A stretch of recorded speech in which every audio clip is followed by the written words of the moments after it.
Mungkin mereka berpikir, kalau gua nggak begini dagangnya, saya rugi.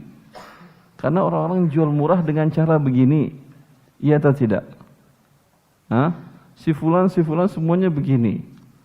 Ya. Dan otomatis untungnya dia bilang harganya murah, sebetulnya tidak murah.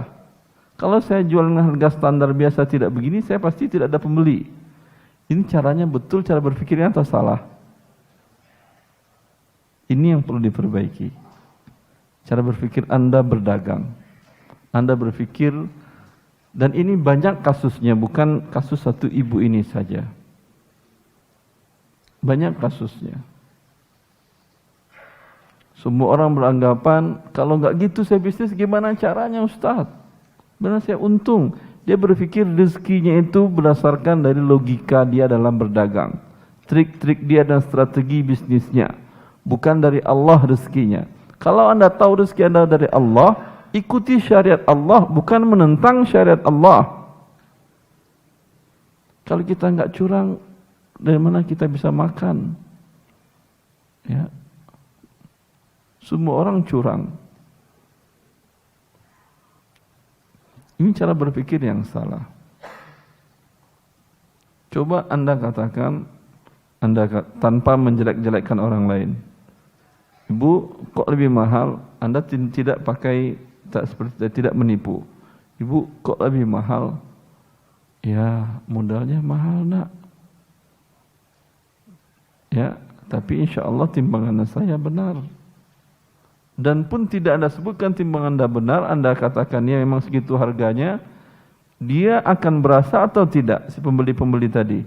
Sama dia ini lebih mahal, tapi dapatnya lebih banyak, cabainya bisa tahan seminggu. Kalau di tempat yang lain dengan berat yang sama, 1 on, 2 hari habis. Iya atau tidak? Ya. Ini yang orang terkadang tidak kuat,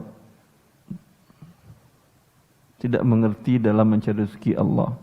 Dia pikir rezeki itu dapat dari logikanya dia, dari strateginya dia, bukan dengan mengikuti syariat Allah Azza wa Jalla.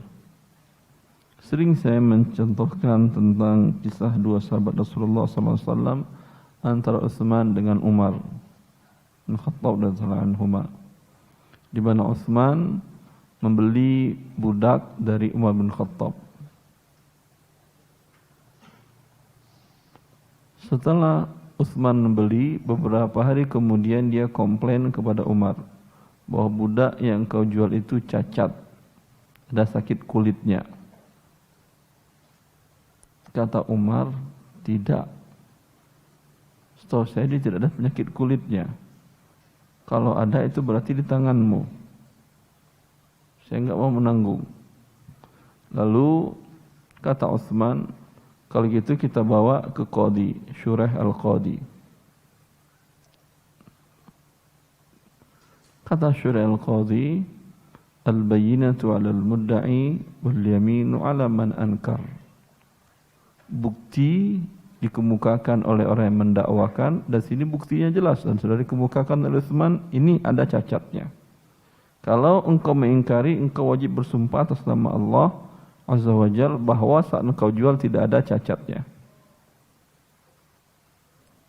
Lalu disuruh Umar bersumpah atas nama Allah 4 kali bahwa ini ketika dia jual tidak ada cacatnya. Berani Umar? Tidak. Karena risikonya besar. Kalau dia berani bersumpah atas nama Allah gara-gara hanya uang, ya, tadi itu dijualnya dengan harga 800 dinar. Kalau cacat tentu turun harganya kan ya. Mungkin selisih 100 dinar. Dia tidak mau Allah murka gara-gara 100 dinar sehingga diambil lagi budak itu oleh dia. Dia mengagungkan asma Allah. Enggak, kata dia. Ya udah. Saya tidak mau bersumpah, sini budak itu dan ini uangmu 800 dinar. Kalau menurut Anda rugi enggak Umar ini? Rugi. Dan itu cara banyak berpikir orang. Rugi ente. Harusnya sumpah aja. Tahu Anda kalau sumpah apa yang akan turun? Karena dia ini mencuri hak orang. Andai harga realnya adalah 700, berarti 100 dinar. 100 keping uang emas dia ambil karena pakai nama Allah. Ini ngerampok pakai nama Allah. Ya, pasti murkanya berat. Umar tidak berani. Menurut orang rugi. Ya kan sumpah aja. Ya. Enggak, Umar enggak berani. Ya. Setelah itu dia jual. Dia jelaskan cacatnya kepada setiap pembeli. Berapa terjual? Hah? Terjual 1000 dinar. Untung atau rugi? Untung dunia dan akhirat. Tadi dengan harga 800, sekarang 1000, untung 200. Di akhirat dia mengagungkan asma Allah, mengagungkan nama Allah. Itu yang saya katakan di awal tadi, bahwa kehidupan kita tidak lepas dari akidah yang dalam tauhid kepada Allah Azza wa Jalla. Tangan kanan. Ya. Tidak lepas dari tauhid kepada Allah. Kalau kita tidak takut dengan Allah, tidak mengerti dengan Allah seperti tadi, kita akan mencari rezeki sesuai dengan logika kita, ya. Dan ini adalah kerugian di dunia dan di akhirat. Allah murka kepada Qarun. Qarun umat Nabi siapa? Gimana bagi hadiahnya ini? Umat Nabi Musa alaihissalam. Allah murkai karena ketika diminta kewajiban dalam hartanya, dia mengatakan, apakah perkataannya? Itu bahasa Indonesianya. Sudah dapat antum? Alhamdulillah. Yang lain. Bahasa Arabnya apa? Ayat Qur'annya apa? Belum dapat? Silakan. Innama utituhu ala ilmin indi. Ini harta ini, fadl, sini aja. Tidak boleh kata panitia. Masya Allah, tabarakallah. Jazakallahu khair. Innama utituhu ala ilmin indi. Aku mendapatkan itu karena ilmuku. Tadi kan dia berpikir begitu. Ilmu bisnisnya adalah dengan cara menipu tadi. Kalau tidak begitu, menurut logika dia akan rugi karena semua orang begitu dan mereka pasti kalah harga saingnya. Ya, tidak. Kalau Anda jujur sendirian, semua orang akan datang belanja ke Anda, enggak mau belanja ke yang lain. Iya atau tidak? Ini yang dikatakan oleh Hudzaifah, bahwa yang pertama dicabut dari umat ini adalah sifat amanah, sifat kejujuran. Dan ini tanda-tanda hari kiamat. Fa du'iatil amanatu fantaziris sa'ah.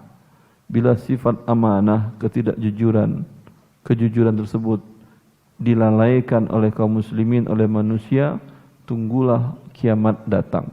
Artinya sudah dekat kiamat. Sehingga bila seseorang berdagang ingin membeli, ya, akan dikatakan beli di kaum itu hanya si fulan yang amanah, yang lainnya jangan beli dari mereka karena tidak amanah. Kondisi yang seperti ini, yang masalah batu tadi itu, jangan anggap enteng. Ini mengundang kiamat semakin dipercepat. Bila Anda diam saja, tidak amar ma'ruf nahi mungkar ketika tahu, ya, berarti Anda ikut mempercepat terjadinya kiamat. Iya atau tidak? Tapi Anda nasihati, dia ikut atau tidak, itu urusan dia. Tapi Anda kan tidak tahu. Kemungkinan dengan ngomong sedikit, 2 atau 3 menit Anda nasihati dia, jalan, setelah itu mungkin berubah hidupnya. Terbayang oleh dia, oh iya, jangan-jangan karena ini selama ini uang sih banyak dapat, tapi anak-anak sakit, suami dapat musibah, Suami malah mau menceraikan setiap hari begini, setiap hari begini. Iya atau tidak? Anda mungkin ngomong 2 menit.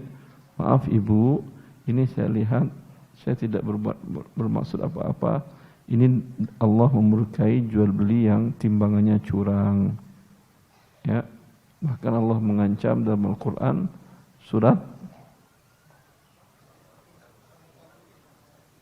Ya udah, Al-Mutaffifin. Tadallah. Wailul lil mutaffifin alladzina idza iktalu 'alan nasi yastawfun wa idza kaluhum aw wazanuhum yukhsirun. Apa obatnya kata Allah?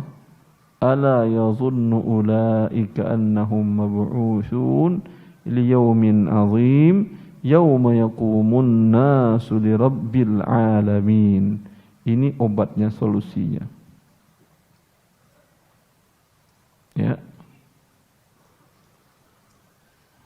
Neraka wail bagi orang yang mengurangi timbangan. Ketika dia menimbang untuk dirinya, dia minta tambahkan. Ketika dia nimbang untuk orang, dia kurangi. Tidakkah mereka mengira mereka nanti akan dibangkitkan di hari setiap manusia berhadapan dengan Rabbul Alamin. Ya. Beriman kepada yaumil akhir, beriman kepada Allah Azza wa Jalla, ini solusi utamanya untuk menghindari musibah besar ini. Ya. Ini nasihat saya kepada antum yang ngaji, bila melihat suatu kemungkaran, tidak berarti Anda harus petentang marah-marah, tidak. Nasihati dengan baik, dan insya Allah kaum muslimin itu mau menerima. Kebanyakan mereka itu tidak tahu, seperti yang saya katakan tadi, mereka lihat orang seperti itu, mereka khawatir nggak dapat rezeki kalau tidak berbuat seperti hal yang sama. Sehingga ini menjadi suatu gejala dalam masyarakat zahirah. Ketika itu pasti azab Allah akan turun. Saya pernah melihat, mungkin ini sekedar, ya bukan saya mengatakan lebih baik dari antum, tidak. Saya melihat ada di tempat saya tinggal, waktu itu pagi-pagi saya belanja ke sana, ya. Saya belanja sayur segala macam, berapa item, berapa bu, sekian. Saya bayar, ketika dia ambil uangnya, dia gini-ginikan uangnya ke tempatnya. Saya bilang, bu, untuk apa itu? Oh, enggak pak. Saya bilang, rezeki dari Allah, ibu, tidak akan berkurang rezeki Anda kalau tidak melakukan itu. Ini syirik, jangan diulangi lagi ya. Iya pak. Saya pergi lagi.